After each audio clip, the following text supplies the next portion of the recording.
name's Tom White, he, him pronouns, and I'm a postdoctoral research fellow in the English faculty. And I kind of work mainly on medieval and early modern literature, and also kind of 19th century medievalism. And then the kind of one of the main threads running through that is a kind of interest in eco-criticism and contemporary ecological theory. But then I guess alongside that as well, my sort of background as well is in contemporary art. So whilst I was studying a while ago now in Glasgow and then back in London, I also worked in contemporary art galleries. And then before my job in Oxford, after I'd finished my PhD, I worked at the South London Gallery, sort of fairly well-known contemporary art gallery in London.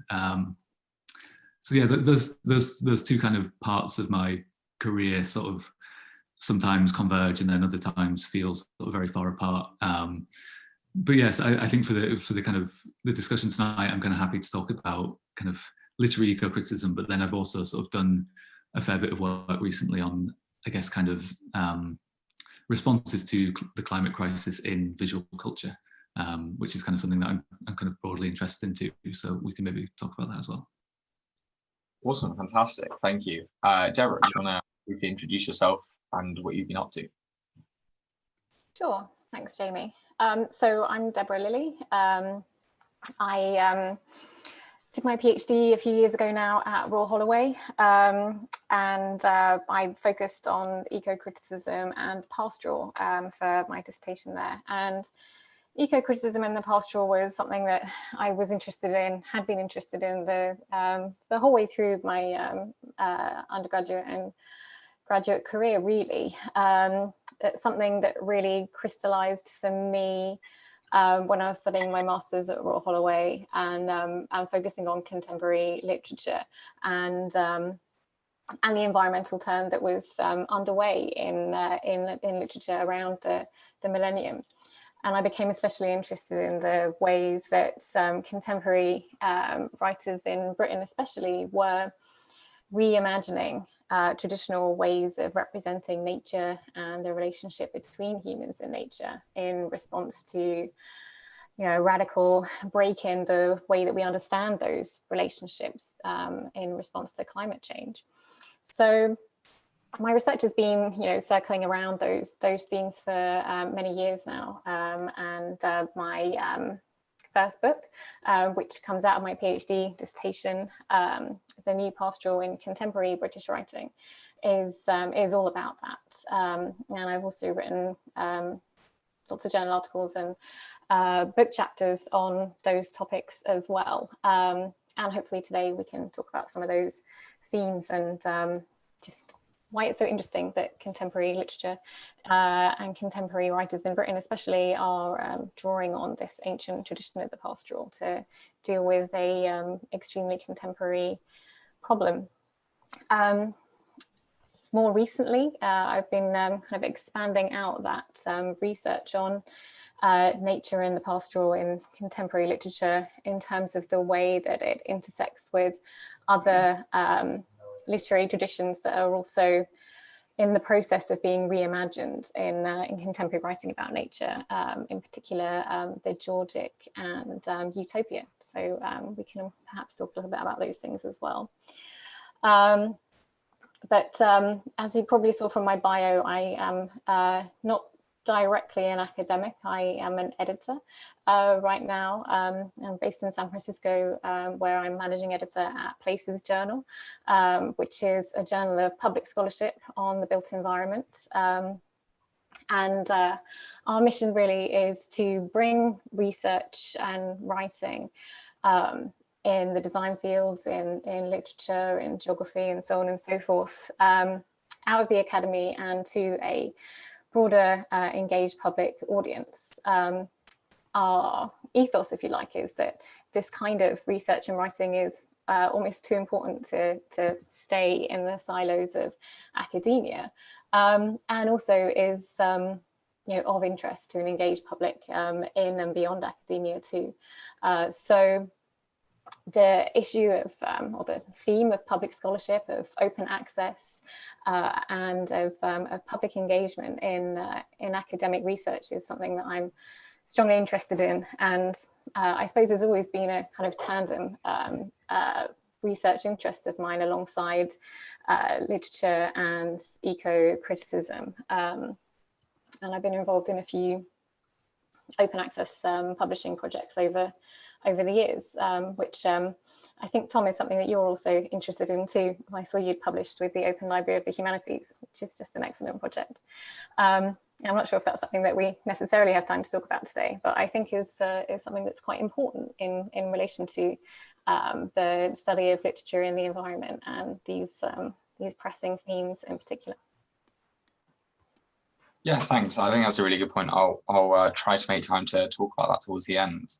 I'm mindful that we've been throwing about the term, for example, eco-criticism, but we are humanities wide and potentially have people who don't even do the humanities. So perhaps Tom and Deborah, you could just tell us a brief introduction to what eco-criticism is, what it's about, and why it's important.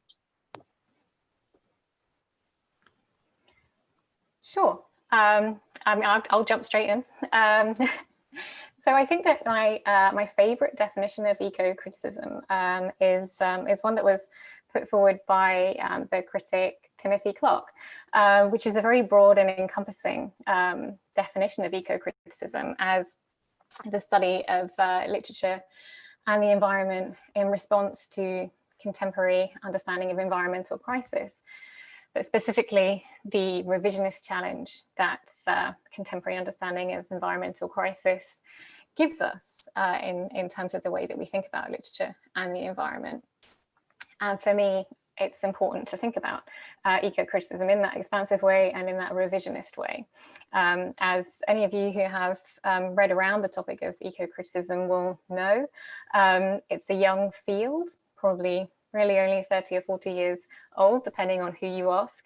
But it is one that has had a lot of trouble with defining itself in that time, and has been understood in different ways, depending on the country of origin of the scholars talking about it. In the beginning, eco-criticism was something that really belonged to American literary criticism, especially Western American literary criticism, and had a very specific definition at that time, talking about the sort of late 80s, early 90s. But something that when it was transported across the Atlantic to the UK and to Europe had, again, a very different definition, really created in many ways in opposition to that American understanding of what eco-criticism was. And as it spread across the globe, again, has changed in form and effect and expanded in lots of really productive critical ways in response to the concerns of the places in which it's being written. But if American eco-criticism began with a kind of romantic idea of nature, that's certainly not where eco-criticism is right now. And as well as being a form of criticism that's gone through various different incarnations in relation to different times and places over its history, it's also a mode of criticism that has been extremely receptive to interactions with other modes of thought,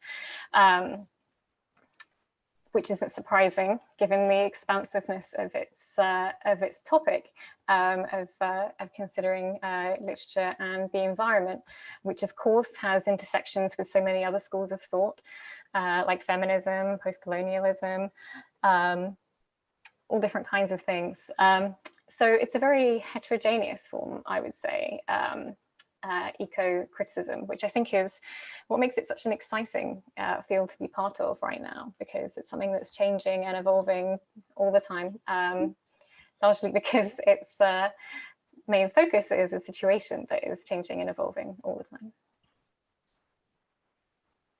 Thanks. Yeah, that's interesting. Tom, do you want to add and maybe think also about kind of how art can play into that as well?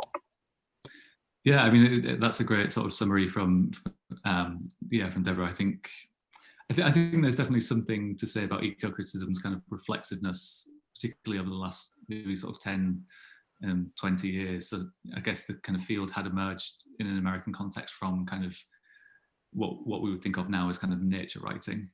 And I guess it was kind of criticized on the basis of I guess it was kind of quite strident and often quite kind of ableist and quite masculine in the way that it kind of was based in that American context. And there's a great collection of essays that came out a few years ago now called Prismatic Ecology, which takes kind of various colours as a way of sort of thinking through all of the intersections of eco-criticism with other critical fields.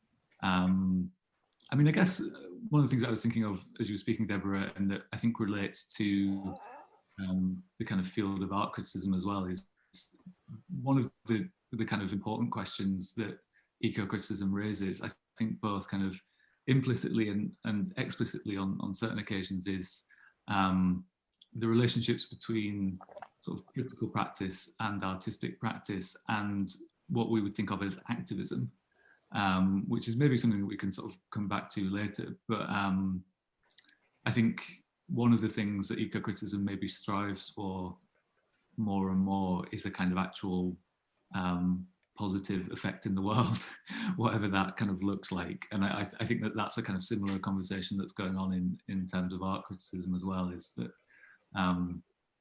you know, these are questions not just about sort of representing a crisis or representing particular natural questions that are in motion, but also kind of intervening in them kind of humanitarianly, but also kind of politically and ideologically. And I guess some kind of emerging trends of eco-criticism are kind of more explicitly wedded to that idea than others. And I guess as well, sort of like, as somebody who's kind of interested in the kind of medieval and early modern periods as well, I think I would say that kind of eco-criticism has really been taken up enthusiastically by people in those fields, which like on its face might seem kind of surprising, but I think there's a kind of real productive kind of comparison work that goes on, and a kind of real sense in those disciplines that we can kind of defamiliarize how we think about the environment by paying attention to how people with very different sort of cognitive schemes approach the environment. So kind of not just looking for affirmations of modern theories in the past or vice versa, but also kind of trying to rethink our relationship to nature via what are kind of very old literary texts, which I think is a kind of, or has certainly been like a very powerful force in medieval and early modern studies. Fantastic. Yeah.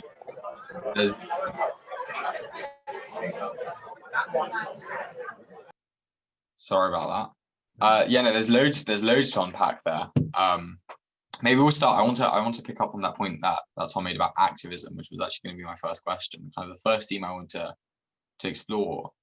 So I read a quote from an undergrad thesis, which basically says, I think it's meant to be kind of comparing first and second wave eco-criticism, which we may or may not want to pick up on. But the idea is that, you know, some writers are content to sit, contemplate, and ponder the beauties before them, whereas, you know, others are apt to actually do something. So my question to you is, you know, do you think eco-criticism itself can change the world? And just I'm going to guess and preempt that you're probably going to say yes. So I'm going to, you know, push you and say, you know, why do you think that's the case? Why do you think art and eco-criticism can do that?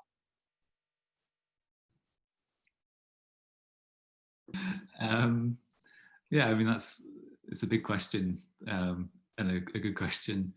I mean, I think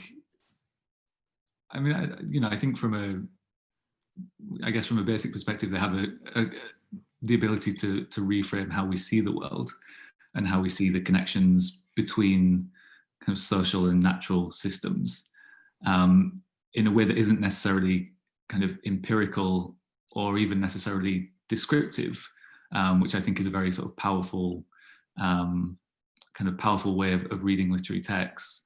And I guess kind of relating to what I was just saying, one of the things that it offers is a perspective on literature which sees all literature as environmental in its own way.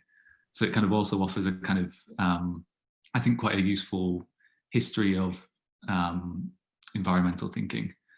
I mean, I guess, I think as well, one of the other things is, maybe a theme that we can talk about a little bit more, but one of the things that I think a lot about in my own work is the idea of kind of democratic decision making. And I think there are various ways in which academic fields kind of make that legible as an issue. So I think that's another way in which I think that's maybe more to do with kind of art than eco-criticism. Yeah, it's a really big question. I'm sort of trying to find a way to to kind of work into it in a way that's not just going to say like, you know, ideas can change the world in a sort of neat way. Yeah. I mean, so you did some work, I think, on Blade, which I think you have some slides about. Do you think that has changed something about the surrounding area in Hull, or would you be willing to, you know, share and talk about that briefly? Yeah, I can do. So yeah, I mean, so I guess this. I'll share the screen just now. Can everybody see that? Okay. Yeah, I can see that. So I mean, I guess I guess one of the things that you're asking, Jamie, is kind of like, how can art and literature make what seem like very, very big problems kind of legible and representable? Which is, again, is a kind of big question. Is something that I thought about a lot when I was working on this artwork, which was displayed in my home city of Hull in 2017 during the City of Culture, which is a kind of every 4 years a kind of downtrodden post-industrial city in Britain is kind of awarded City of Culture as a way of kind of funneling money into urban regeneration, essentially. And it kind of comes with all of these kind of big projects. So the Turner Prize was held in Hull in 2017, and there was kind of various other projects, and they went hand in hand with this broader kind of municipal kind of urban renewal. But one of the things that had just happened at the same time was that Siemens had just opened a wind turbine factory on one of the kind of old and very, very derelict docks in the city. So it's a kind of historic fishing port on the northeast coast. And then, so this was kind of one of the main pieces of the year of the City of Culture. Was an artist called Nayan Kulkarni took one of the wind turbine blades and kind of put it in the city centre, essentially on this plinth, which is what the photo is here. And I mean, I wrote about this because I kind of felt quite ambivalent about it, because I think it kind of tied the future of the city into this quite kind of progressive seeming future organised around sort of renewable energy manufacturing. And there was, you know, in the city in particular, that's kind of been, you know, kind of living in the shadow of kind of post-industrialism for a long time. That seemed like a very hopeful vision. But then it's never quite as easy as that. And the kind of Siemens presence in the city is very much based around it getting these very favourable sort of tax breaks to operate in the UK. And the factory itself isn't actually particularly big. It only employs kind of 150, 200 people. So one of the things I was kind of interested in is like the kind of story that this artwork was telling about the future, and how that kind of story had to negotiate kind of, I guess, kind of more general kind of political and economic realities. Yeah, does that kind of make sense? I'm maybe not describing this very well, but yeah. So I mean, one of the things I was trying to do when I was writing about this was kind of think about the extent to which it's possible to kind of hold on to a certain amount of optimism, both kind of on a kind of global scale, but also on kind of a more local scale in terms of particular places. But then also trying to think through how that relates to actual sort of political decision making. Because I guess the kind of unavoidable context for a lot of this was at the same time that Hull was having kind of money pumped into it for the City of Culture, it also had its city council budget cut by hundreds of millions of pounds since 2010 under austerity. So there are all of these kind of competing visions of the future that are kind of poured into these kind of artworks. Yeah, does that kind of make sense? Yeah, I think so. So it's it can really change and help us understand democracy as a process and the competing kind of resources and ideas that we have, because ultimately, we live in a society where people have different opinions. I guess I'll pose the same question to you, Deborah, but maybe also pivoting to include that idea you said earlier about bringing eco-criticism and these sorts of discussions to a wider audience, and not leaving it in the dusty confines of academia. Yeah, absolutely. I mean, thinking back to your earlier question, Jamie, about, can eco-criticism change the world? Maybe, maybe not. But I think it can certainly change the discipline of literary studies in a way that I think corresponds to that democratizing effect that Tom was talking about just a moment ago, in terms of bringing these perhaps overlooked viewpoints and ways of thinking into the discipline of literary studies, which is something that is relevant in my field, in contemporary literature, but also a way of rereading the canon and the literature of the past with new lenses. So I think that kind of change is something that eco-criticism can genuinely affect. But I think that Tom's right to say that that eco-criticism, especially in its earliest incarnation, certainly had the aspiration to change the world, but perhaps in a, at best, naively narrow view, and at worst, perhaps dangerously naive view, for some of the reasons that Tom mentioned earlier on, in terms of the exclusionary aspects of the first wave of eco-criticism, and kind of idealistic and idealizing ways that the early eco-critics thought about the relationship between humans and nature, and the kinds of interventions that literature and art might be able to make in terms of the way that we understand those things. So I think that I'm very interested in this idea that Tom mentioned about making legible, and how literature and art can make climate change and environmental crisis something that's legible. And I think that in a kind of democratic sense, making it legible as in positive and in negative ways, I think that that's kind of the role of environmentally oriented literature and art in our culture right now. And in my research, I certainly started off with a sense that literature had a vital role to play in this context. And I felt like the more that I read in contemporary environmental literature, in Britain in particular, there was a sense that writers were taking on this responsibility to represent something that culturally we've understood to our detriment as being unrepresentable. And a way of giving, literature is a way of giving a sort of recognizable scale to our environmental present, and to the challenges that kind of exceed the familiar limits of human time and space in that environmental present.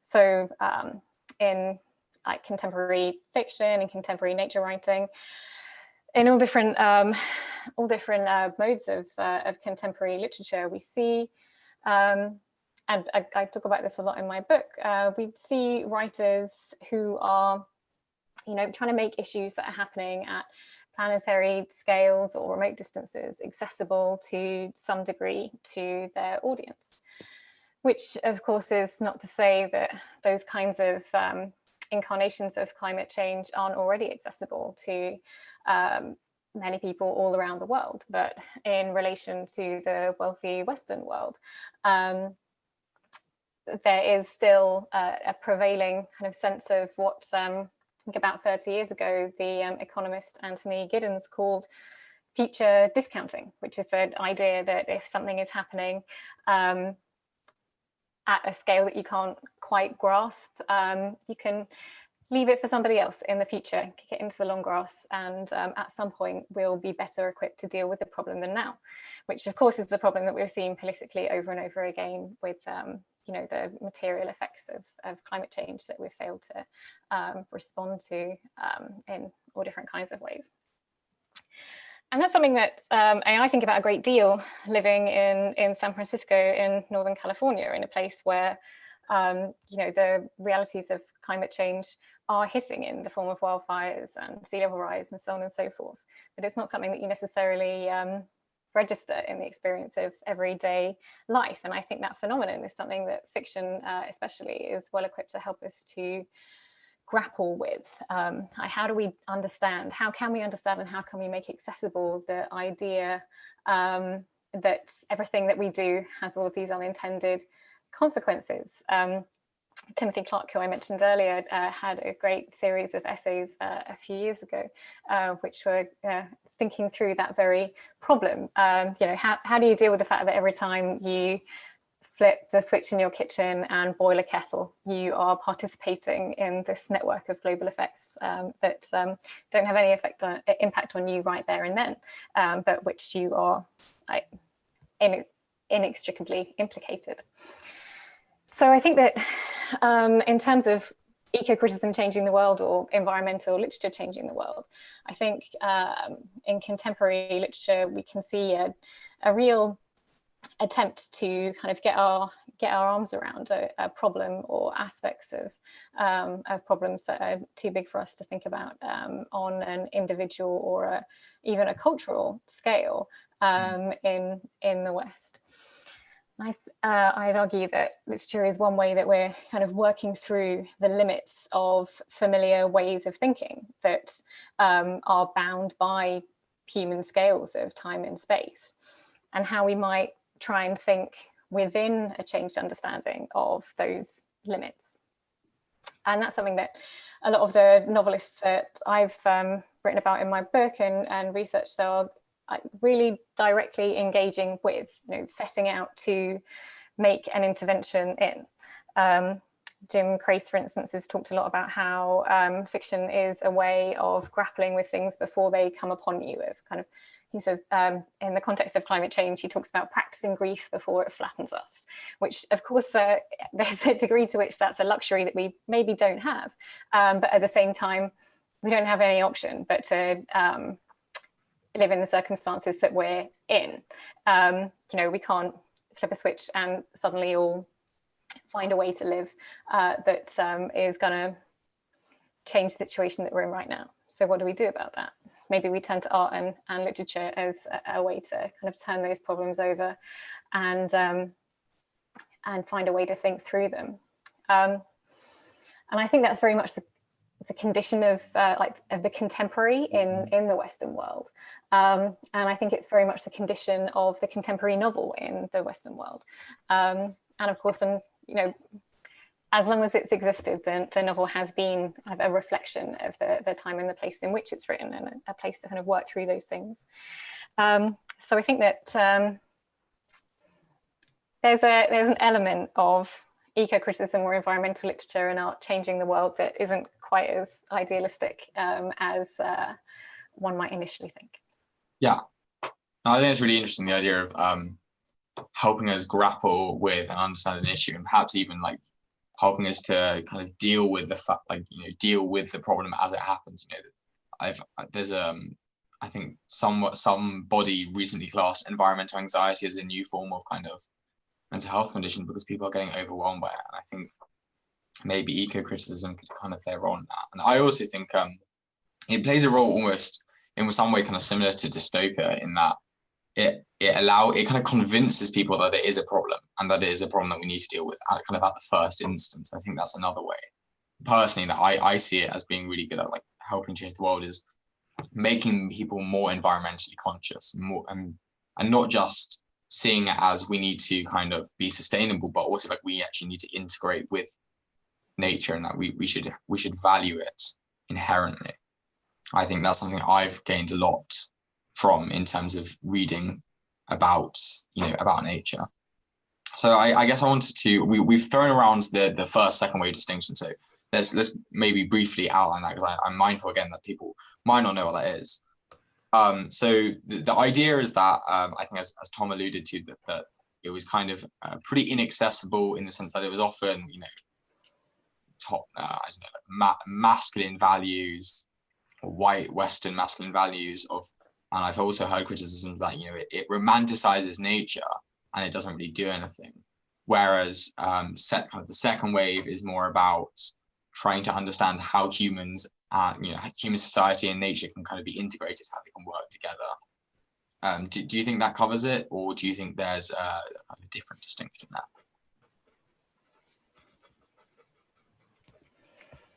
Yeah, I mean, I think that's pretty, as a kind of working distinction, I think that's pretty good. I mean,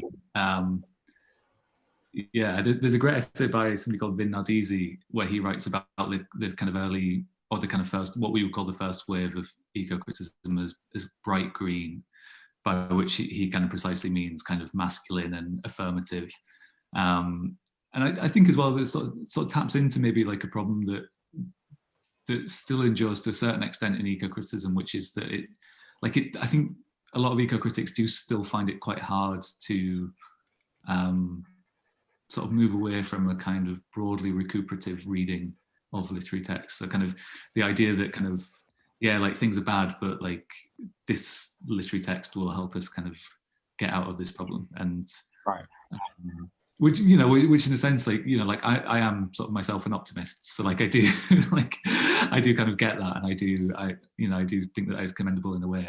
But I think like there was maybe a sort of reluctance in eco-critical work to really sort of deal seriously with kind of loss and trauma and pain.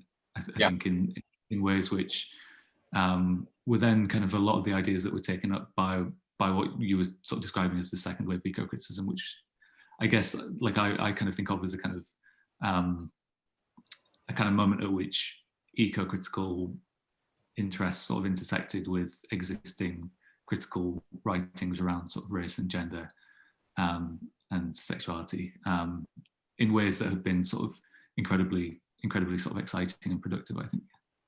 Yeah, that's interesting. I actually I've got a question about something Nardizzi said lined up for a little bit later, but maybe I'll jump over to you there on the distinction, and I kind of wanted to add in a little bit about there's been a kind of a surge in popularity of this like collapsing a distinction between man-made society and natural environments.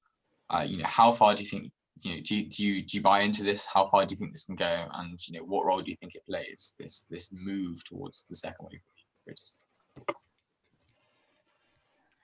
Well, I'd say Tom is absolutely right. The second wave of eco-criticism and where we are right now in the field is something that's much more politically and socially engaged, and is something that's much more outward looking in terms of the way that it intersects with like other cultural issues of the day that we see played out in academia. And the problem with the problem with first wave eco-criticism really, I think, is a reluctance to deal with that distinction that you described, Jamie, between nature and culture, or however you want to put it.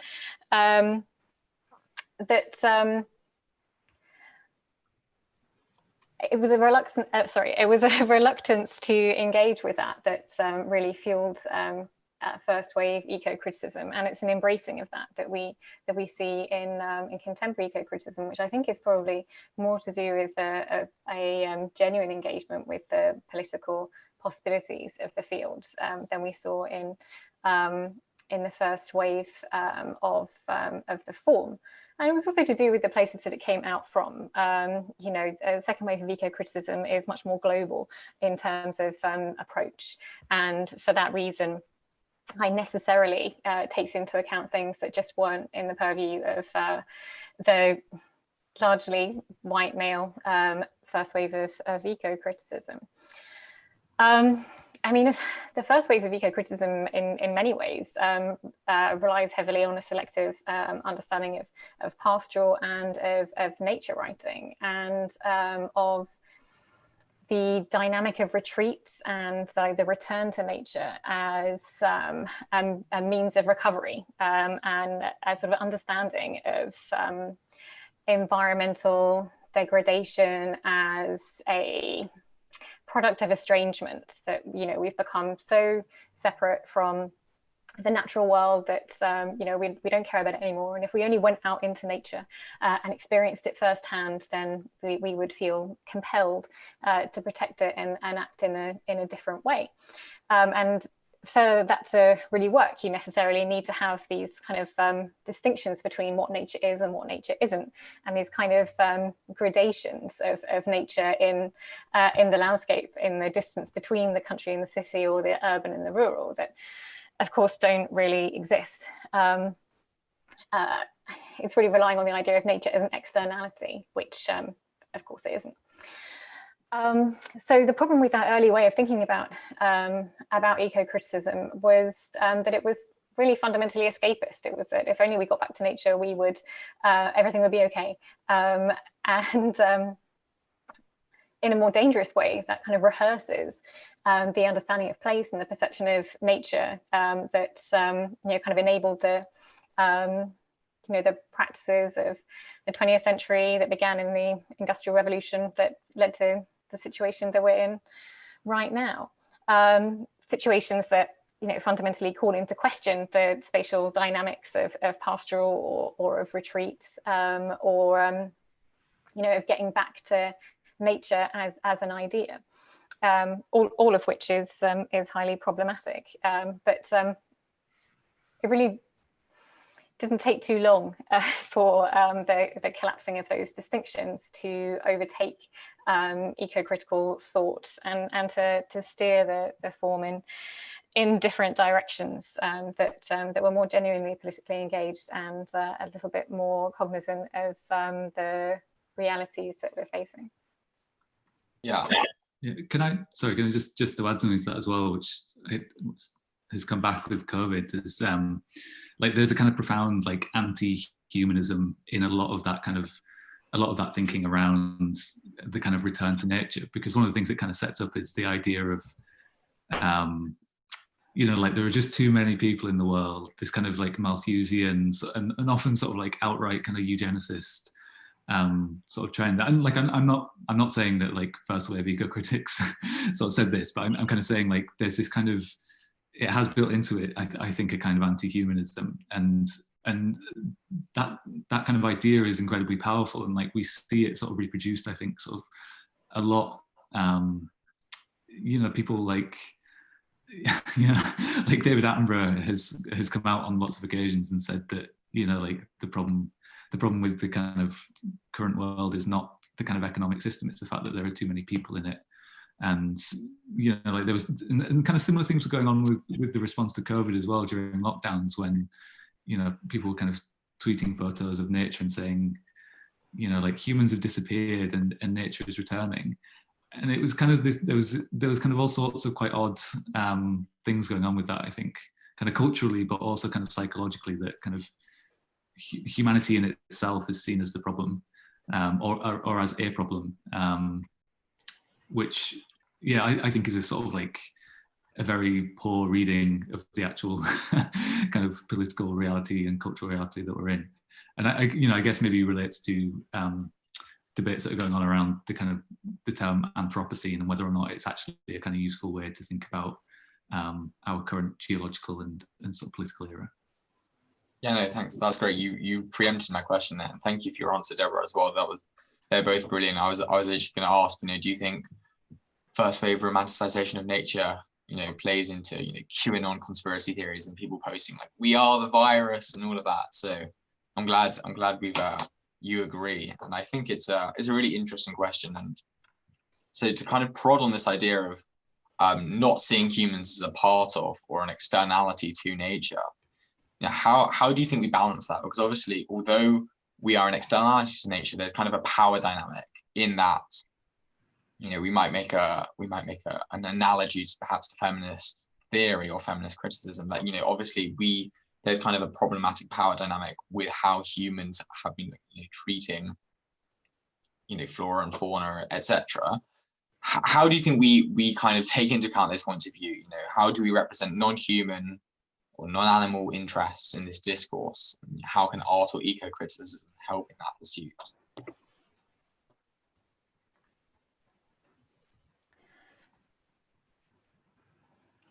I think that breaking down that kind of oppositional thinking, which, as we've seen, has been very persuasive for many years, and not just in eco-criticism, is a challenge, but an important one.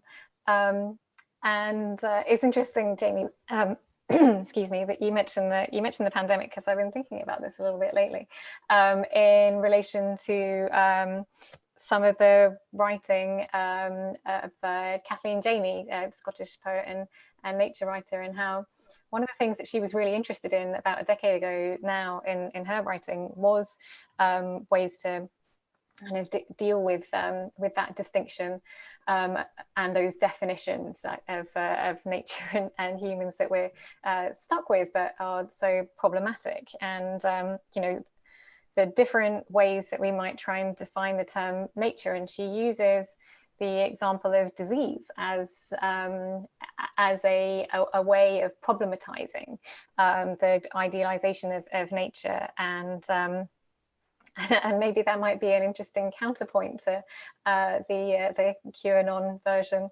of responding to the pandemic that you joked about a second ago, in terms of thinking through how we might use the pandemic as a way of challenging those oppositional ways of understanding the relationship between humans and nature. It's an interesting point to at which to try and reckon with the idealization of nature and the illusion of separation, but also the question of responsibility and the reality of anthropogenic effects upon the environment. Yeah, thanks, Tom. Did you want to talk on that? Yeah, I mean, I suppose one of the things that I was thinking about as well is the kind of I guess one of the things that eco-critics and theorists more generally worry about is kind of anthropomorphizing. So kind of like what was I saying?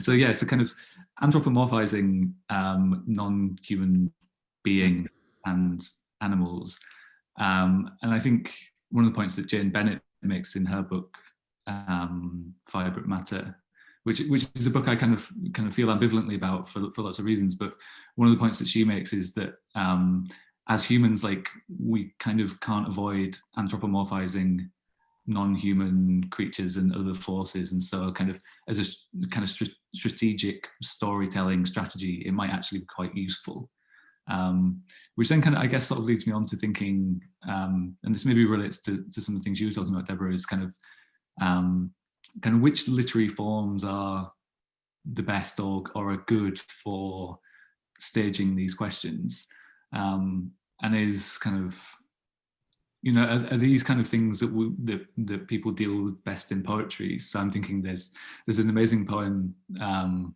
by a poet called A.E. Stallings that's called On Not Being a Bat, and it's all about the kind of perceptive abilities of bats and kind of not the kind of precise kind of the ways in which they resist kind of description in human language and in human terms.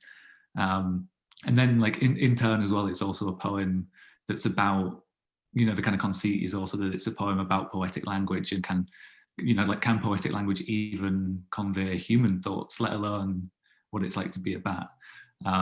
So yeah, I mean, I wonder if Deborah's got anything to kind of say on that, because I think, like, novels have kind of taken a bit of a beating in a lot of eco-criticism because they're seen to kind of not be a particularly good way to represent ecological crisis, and this kind of Amitav Ghosh has written a lot about this, and kind of one of the things he's sort of written about is kind of like, why is it that there are so few good climate crisis novels? And I think that's maybe even changed in the years since he wrote that book. I think that's maybe less the case now. But it is a kind of interesting question. I suppose it kind of directs us towards thinking about the kind of historicity of particular sort of cultural forms. So like the kind of the novel emerges in the 19th century around the time of industrialism, and there are kind of particular reasons for that, and like particular kind of like historic, particular historic reasons why that's the case. So yeah, I think there's also a question there about sort of like forms and about sort of cultural forms, and like which one of them, or kind of which out of them are kind of better for representing these questions. There's so much that comes to mind when you say that, Tom, that it's actually quite difficult to know where to start. But I will say about Amitav Ghosh that when I read that book, I thought if only he'd read a bit more eco-criticism before he wrote that, then it might have been better. But yeah, in all seriousness, the criticisms levelled at the novel and the viability of the novel for representing environmental crisis and changes are completely fair. But at the same time, I think that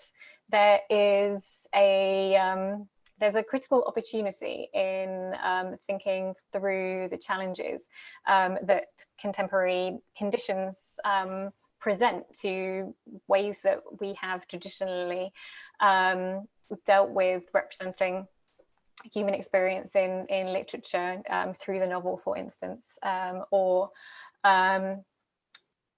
speaking more kind of broadly in terms of the pastoral and the work that I've done there.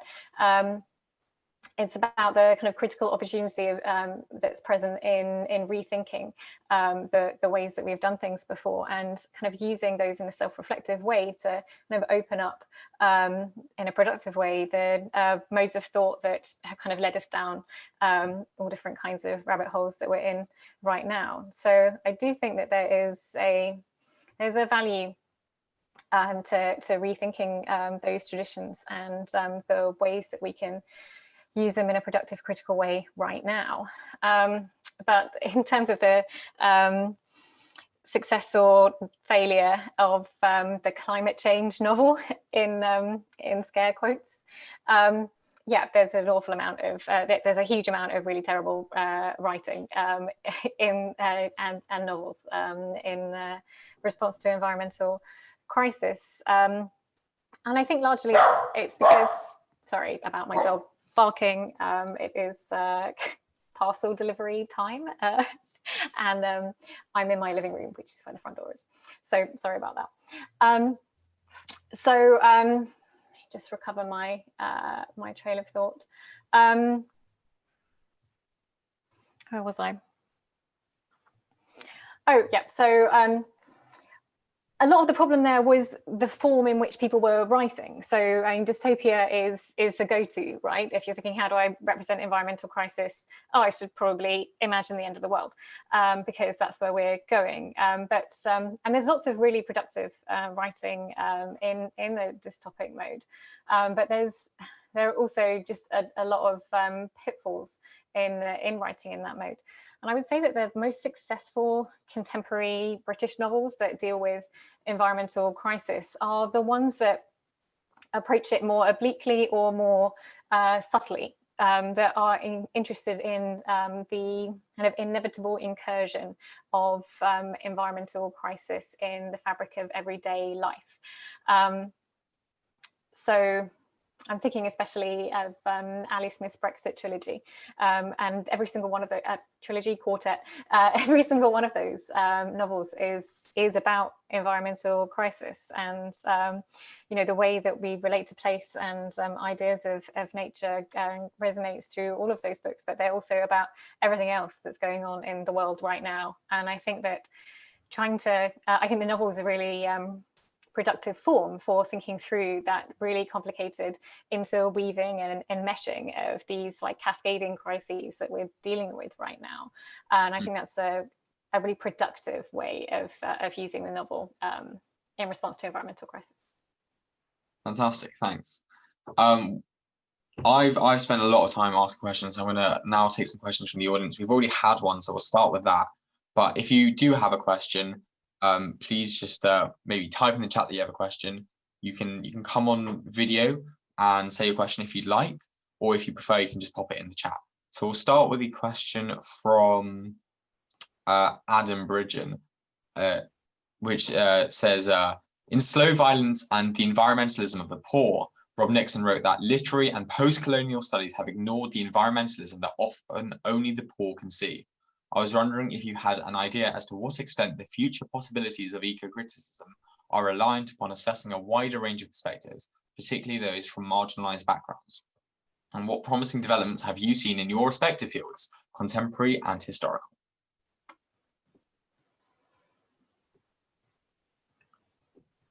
Deborah, do you want to?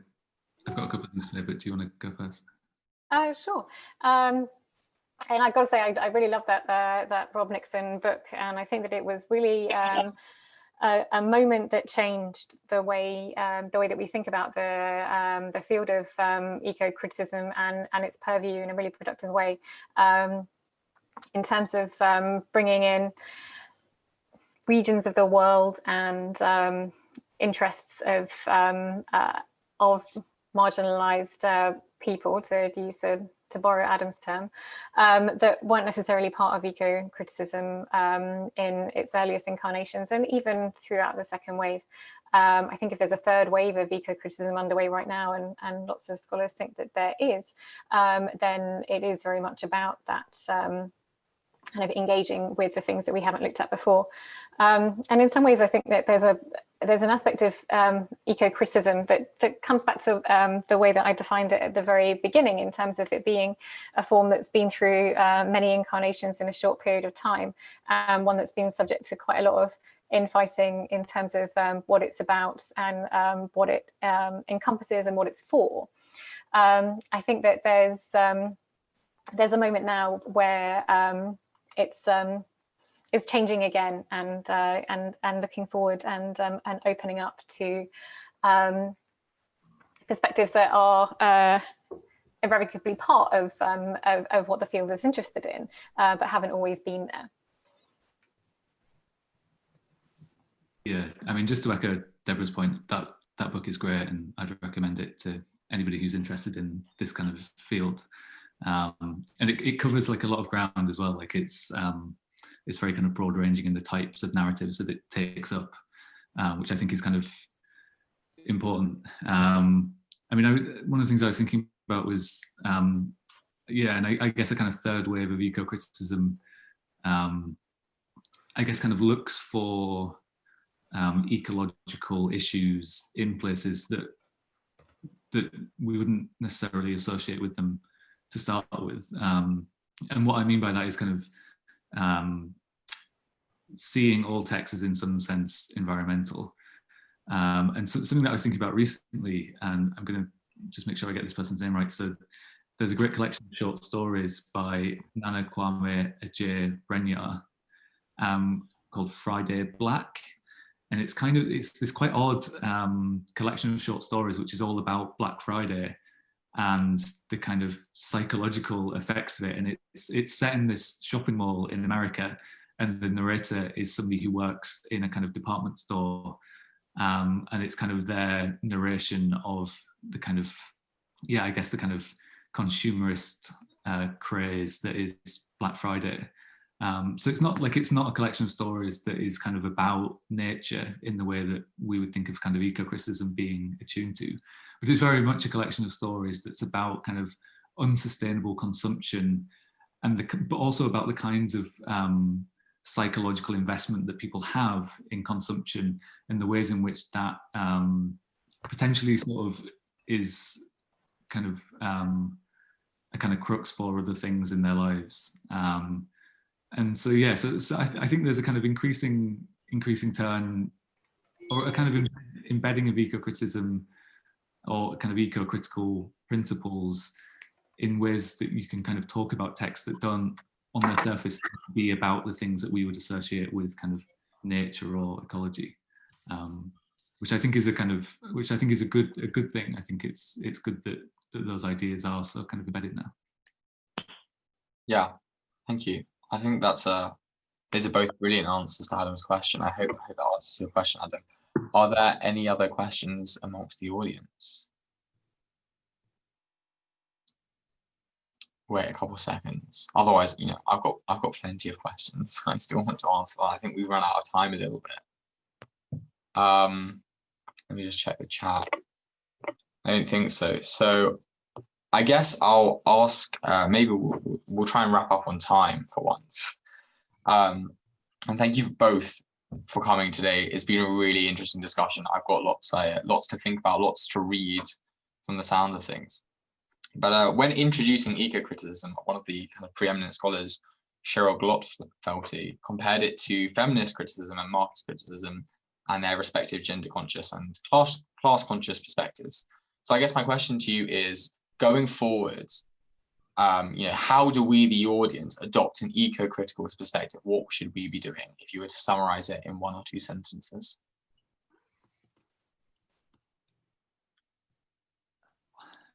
Just a small question then. Yeah, I'm not sure, to be honest. Yeah, you stumped me. Yeah, maybe I'll make it a bit more fair. I've been a bit harsh perhaps, and say, you know, what does taking an eco-critical perspective mean for you in your work?